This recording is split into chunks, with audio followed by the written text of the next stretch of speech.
Oi, amigos, bem-vindos à análise do quarto episódio de Moon Knight, ou Cavaleiro da Lua.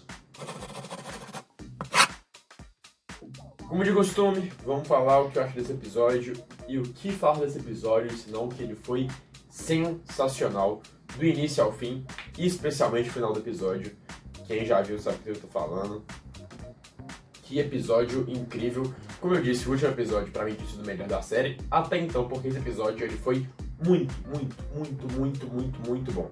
Todo esse tom que ele teve de aventura, de suspense, até mesmo de terror em alguns momentos, pra mim compôs o episódio muito bem, que me deixou engajado do início ao fim do episódio, coisa que os outros estavam me perdendo às vezes, ou então me fazendo continuar algumas coisas. Nesse não. Eu embarquei na jornada e fui nela até o final, e eu adorei esse episódio, pra mim um dos maiores episódios de todas as séries da Marvel até então. E como vocês imaginam, hoje tem muita coisa pra falar depois desse episódio, então eu vou passar por algumas coisas principais e focar nas mais importantes mesmo.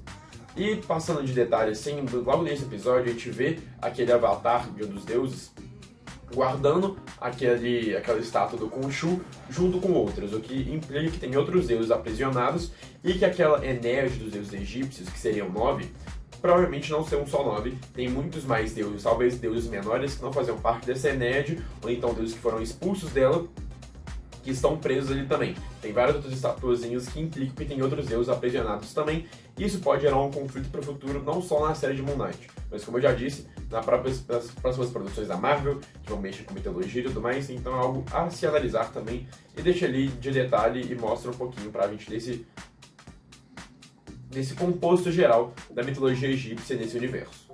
Nesse episódio, nós voltamos a ter o nosso narrador, nosso guia, o Steven, e não o Mark. O Steven que está no controle do corpo a maior parte do episódio. E aí, a gente volta também àquela relação conflituosa entre os dois. Eles estão brigando, eles não estão se dando bem, eles estão disputando o corpo. O Steven não quer liberar o corpo para o Mark, e o Mark acha que ele tem que ter o corpo de volta. O Steven acha que já foi o tempo dele. Enfim, eles estão brigando, e em meio a essa briga, surge uma coisa que já estava ali brincando o tempo todo, mas eu pelo menos não analisei ainda nos vídeos, mas agora já tá escancarado, que é esse triângulo amoroso entre o Steven, a Layla e o Mark. Porque o Steven também se apaixonou pela Layla, mas a Layla, ela é casada com o Mark. Mas o Steven e o Mark, eles estão dividindo o mesmo corpo. Eles estão ali, são duas personalidades conflitantes no mesmo corpo. Então fica confuso pra Layla também. Eu entendo ela tá com esses sentimentos confusos, mas eu também entendo os dois. Um já é casado com ela e o outro tá se apaixonando por ela naquele processo. E ela, no meio dessa confusão ainda, ela tá se entendendo muito mais com o Steven, porque ele tem muito mais atributos com que ela se identifica, teoricamente, no caso da honestidade, que ela mesma fala, e enquanto o Mark, que ela amou, tava decepcionando ela cada vez mais. Então fica esse triângulo amoroso que cria toda uma situação que eu acho que é bem legal. Traz uns debates pra série e tudo mais. Um drama ali, um romance que não é um clichêzinho, não é algo tão simples que é só jogado ali. É um negócio que joga ali e tem substância mesmo, tem porque tá existindo. E também traz algumas cenas de humor muito legais do Mark com o Steven, falando que ele tá em cima da esposa dele, ele se soca e tudo mais. Eu achei que foram piadinhas muito bem colocadas nesse momento e eu gostei bastante dessa relação aqui, mas ela também não foi tão desenvolvida porque tinha coisa mais importante para desenvolver ao longo do episódio. Eles então entram na tumba de Emmett e ali começa uma vibe bem Indiana Jones mesmo, esses filmes de mistério, de busca de tesouros e tudo mais, porque tem essa coisa dos desafios, dos puzzles, dos mistérios e os segredos daquela tumba que eles têm que resolver para ir passando meio que de fase em fase, com alguns inimigos ali dentro, tem que resolver o negócio do labirinto, e eles chegam lá, então a coisa da mitologia egípcia exposta lá, da história egípcia e tudo mais, trouxe uma vibe bem Indiana Jones mesmo, que é uma coisa que eu vi muitas pessoas comentando, os críticos que assistiram outros episódios, inclusive eles assistiram só até esse quarto episódio, o resto vai ser novidade para todo mundo, mas enfim, trouxe essa vibe também. E uma coisa bem legal que eu achei também foi trazer esse elemento do Alexandre o Grande, da tumba perdida, ele ser o faraó, que era egípcio, era macedônio, e trouxe aquilo ali, uma coisa que é de conhecimento público, de senso comum aqui mesmo, aqui fora, uma coisa que colocou ali e trouxe mais esse elemento da surpresa, da tumba perdida, essa questão do mistério das surpresas também, que faz muito parte dessa questão do Indiana Jones, como eu disse. E uma coisa que eu gostei muito, mas eu também fiquei muito aflito nesse episódio, nesses momentos, foi essa questão que eu falei do tom de terror que teve nesse episódio, do suspense. O terror ali mesmo. Porque eles entram, eles veem que houve tiros, eles veem que tem sangue espalhado, e eles não entendem por que aquilo, porque teoricamente entraram só os homens do Arthur. Não teria por que eles estarem atirando em algo ali. E aí que eles descobrem que tem aquelas criaturas, aquelas coisas meio zumbificadas, que eram aqueles feiticeiros egípcios que estavam expostos na tumba. Eles estavam ali e fica aquele som esquisito, aquela coisa estranha, sem barulho nenhum, só o barulho do bicho. E ele realmente, tipo, cortando o cara na mesa lá, e você escuta o barulho da carne, você escuta o bicho fazendo um assovio esquisito, e fica aquela sensação de desespero pela Layla que tá ali embaixo, e pelo Steven ali em cima também, que eles não sabem o que fazer, eles não têm mais o Khonshu pra ajudar eles, eles não têm mais os poderes do Cavaleiro da Lua, eles estão ali por si próprios. Então, é uma coisa que cria ainda mais desespero, porque não tem como o super-herói vir e salvar o dia. São os dois ali, e eles vão ter que lidar com aquilo, e sério, eu odeio filme de terror, pra quem não sabe, detesto. Não é minha vibe, mas eu gostei muito, porque eu tava assistindo aqui e eu tava realmente apreensivo o tempo inteiro, essa questão de brincar só com o som, com o escuro da criatura rondando ali, e quando a Layla vai passar também pela parede, quem só vê as mãos saindo, é desesperador, mas eu gostei muito dessa sensação que o episódio trouxe. Eu acho que trouxe uma coisa nova, que eu não tava esperando mesmo, e foi bem legal de colocar. E trouxe um tom, como eu disse, Cavaleiro da Lua, ela tá sendo uma série um pouco diferente da Marvel, comum, da coisa pra família inteira, se divirtam, crianças também. É uma coisa, não é, olha, como isso é adulto, não. Mas é algo também que sai um pouquinho do caminho clássico da Marvel, mostra que a Marvel, ela tá tentando. Ela tá ali, a Disney segurando ela pra não sair pra esse caminho, mas ela tá se libertando cada vez mais e indo pra um caminho que vai diferenciar um pouco. Acho que a Marvel vai sair desse caminho algum dia?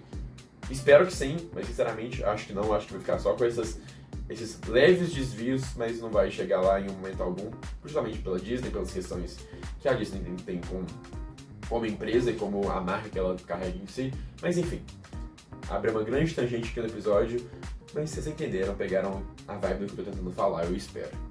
E outra coisa que eles praticamente não concluem esse episódio, mas eles trazem mais respostas, é a questão da morte do pai da Layla. Que a gente já sabia que ele estava morto, que ele era um escavador, um arqueólogo egípcio e que ele morreu por mercenários. E aí o Arthur, ele confronta a Layla, perguntando se o Mark nunca falou nada com ela. E aí ela fica confrontando ele também, falando que foi o Mark que matou ele. O Arthur não confirma, nem nega, mas ele fala que o Mark tem envolvimento com aquilo.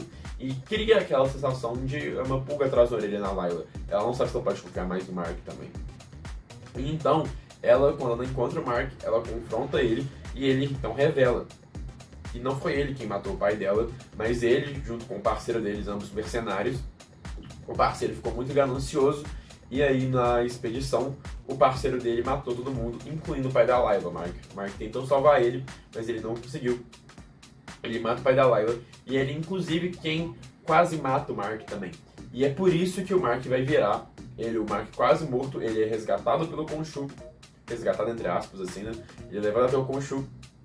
E o Khonshu salva a vida dele em troca que ele virasse o Cavaleiro da Lua, o avatar do Khonshu na Terra. E isso vai diretamente com a origem do Cavaleiro da Lua nos quadrinhos também. E esse parceiro dele, a gente não tem mais nenhuma informação sobre, mas nos quadrinhos ele vira o vilão do Cavaleiro da Lua.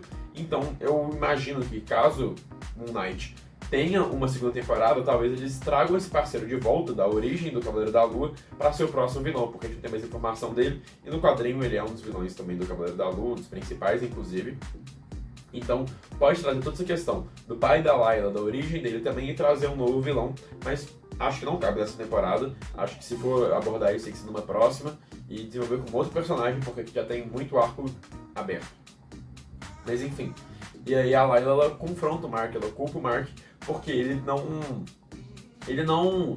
falou com ela. Por mais que ele não tivesse sido responsável direto pela morte do pai dela, ele estava envolvido e ele só se envolveu com ela pela consciência pesada. Ele só foi atrás dela pela consciência pesada que ele teve. Acabou que eles se apaixonaram, se casaram e tudo mais, mas ele nunca revelou isso pra ela e obviamente isso quebra totalmente a confiança dela por ele.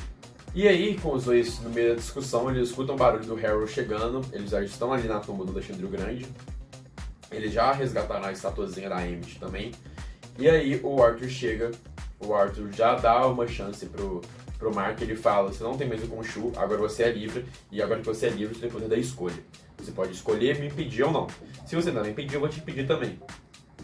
E o Mark, ele vai pro confronto, ele vai, mata uns 3 capangas ali, e o Arthur atira no Mark. O Mark, praticamente, assim, né, ele morre, e inclusive tem que pontuar que cena linda que foi essa morte do Mark, porque ele cai, com os tiros ele cai na água, e de repente ele tá caindo no void e tudo mais, aí ele vai pra um buraco que parece ser a lua, e de repente era uma lanterna. Mas enfim, sabe do que eu tô falando. Eu vou me alongar isso mais agora pro final do vídeo, mas tem que pontuar mais algumas coisinhas. Mas enfim, o Mark morreu. E aproveitando pra falar, como eu já disse, como eu adorei essa cena de transição entre o que estava acontecendo ali e o que acontece depois, eu tenho que falar, quando tá bom, eu critico, quando tá ruim, eu critico, quando tá bom, eu tenho que elogiar. E uma coisa que foi dando no último vídeo é que a direção dos episódios estava me incomodando muito, mas a direção desse episódio eu achei sensacional. Tanto na questão do ritmo, das jogadas de câmera, da edição, eu amei a montagem e tudo mais, amei essa direção desse episódio, e como eu tinha criticado no outro episódio, eu achei importante falar que aqui eu adorei, que eu achei muito bem construído, mas enfim. E outra coisa que tem que elogiar, e se precisar elogiar todo episódio, eu vou elogiar aqui em todo vídeo também, é a atuação do Oscar Isaac. Eu acho que ele foi o maior acerto da Marvel em tempos. Ele é um ator ótimo, muito competente, e está entregando um ótimo, ou vários personagens. Então, vamos ao que interessa. O que foi esse final de Moon Knight? Desse episódio, do episódio 4 no caso, né? Como vocês, quem tá acompanhando os vídeos sabe que eu tava reclamando muito dessa questão de não ter mistério, de entregar muito e não brincar com a realidade psíquica dele, com a realidade da mente dele, por ser fragmentado com essas várias personalidades, brincar com o que é real e o que não é real. E, finalmente, eles entregaram o que eu queria. Eles entregaram essa coisa de a gente não saber o que tá acontecendo. Eles colocaram uma coisa completamente fora da casinha, que vai fazer a gente se questionar por muito tempo não, mas pelo menos por mais uma semana, sobre o que está acontecendo ali de verdade. Toda aquela questão que eu falei, eles entregaram muitas respostas, e a não ser que eles subvertessem tudo isso, ia ser um desperdício, eles subverteram tudo isso nessa virada desse episódio, nessa cena final, e entregaram o que eu estava esperando. O que foi esse final? E eu tenho algumas teorias, entre aspas, que eu vou falar aqui agora também. Entre o que eu pensei de possibilidades, tem a mais clássica, que é: o que é real? Ele tá no hospício, aquilo tudo na mente dele, nada daquilo que a gente viu na série aconteceu, ele sempre esteve internado ali, ele é um paciente que sofre de doenças mentais mesmo, e ele tava delirando, ele tava tendo esses episódios, ele tava criando na mente dele, nada daquilo era real, ele tava preso ali esse tempo todo, e era tudo, mais uma vez, na mente dele, tava acontecendo na mente dele, a gente tava acompanhando só o que tava acontecendo ali, e nada que a gente viu aconteceu mesmo, ou é algo mais ligado pro místico, do pós-vida dele. Agora que ele morreu, ele tá nesse estado de talvez nenhum céu, nenhum purgatório, nenhum inferno, talvez um purgatório, ele tá revivendo momentos daquilo ali. O que tá acontecendo ali? Porque tem muitos elementos que são apresentados nesse ambiente que são expostos durante a série inteira. Os atores que aparecem ali são os mesmos atores que aparecem interpretando diversos personagens, entre os policiais, entre a mulher que trabalhava no museu com ele, e até mesmo o próprio Arthur e a Layla também, eles estão ali. Então você cria aquela coisa na sua cabeça, meu Deus, o que está acontecendo? Tem muitos detalhes ali. O filme, que o nome do personagem é Stephen Grant, um filme que é igual a Indiana Jones, e como eu disse nesse episódio, muito do que ele está vivendo ali é uma aventura em Indiana Jones. Tem o brinquedo de escaravelho, que é o mesmo brinquedo que está no museu que ele trabalha. Tem o peixinho dourado, que é o mesmo peixinho que ele tem ali com ele. Tem os cupcakes, que são os cupcakes daquela van que ele, no primeiro episódio, ele sai numa van de cupcakes. Tem um desenho de um pássaro que tem um bico igual ao do Khonshu. Deixa eu ver o que mais que eu fui captando. Tem um quadro que é exatamente a paisagem do primeiro episódio. Ele acorda naquele castelo e tem que fugir com a van dos cupcakes.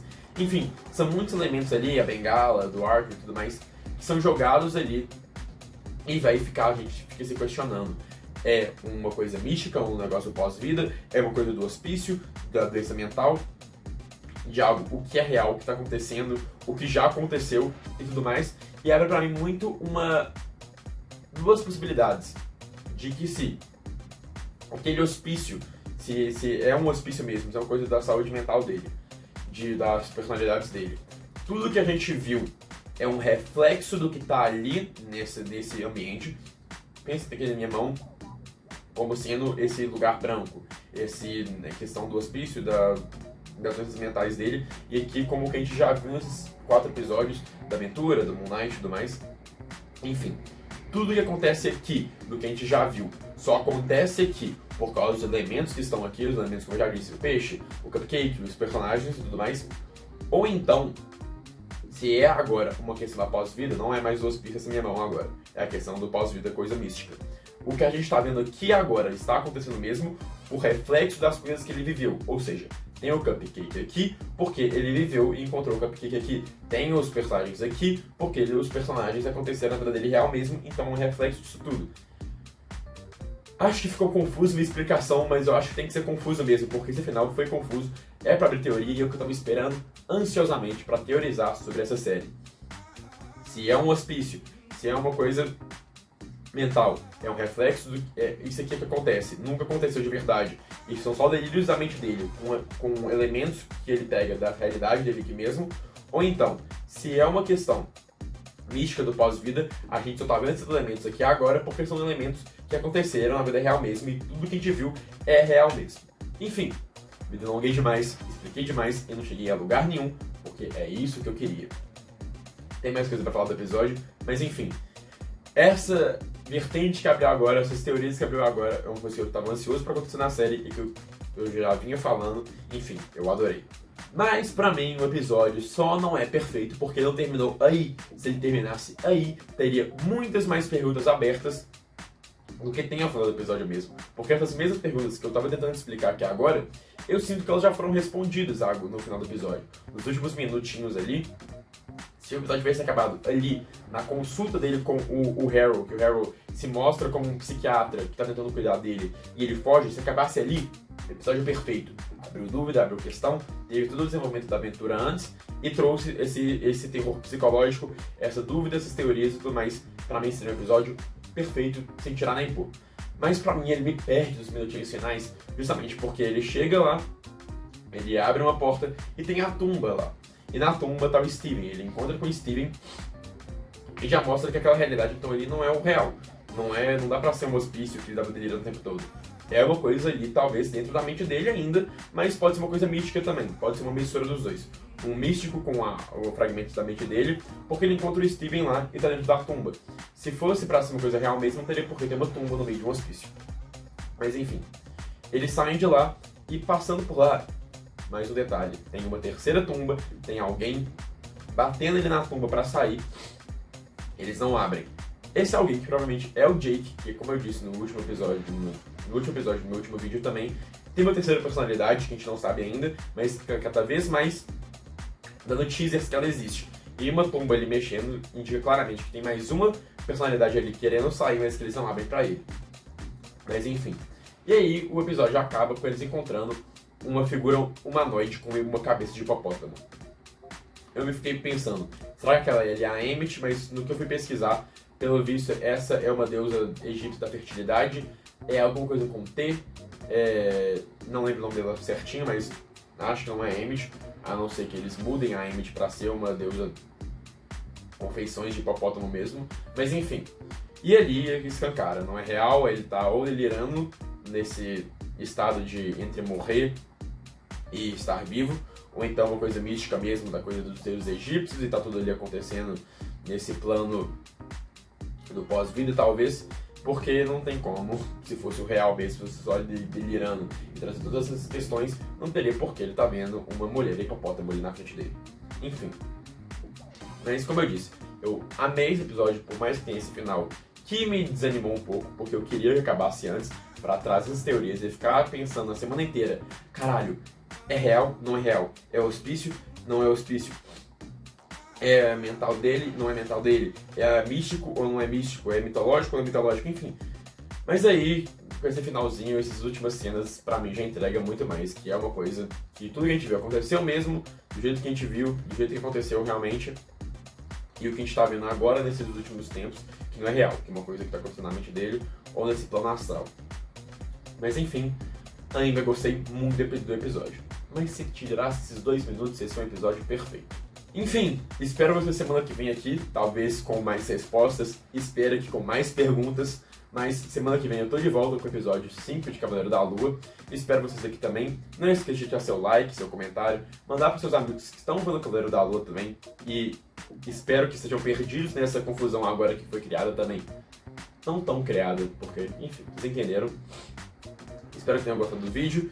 Manda para seus amigos, ajuda bastante aqui. Preciso de números, precisamos crescer, mas enfim, faz parte. Vejo vocês semana que vem com a análise do episódio 5 e tchau, tchau!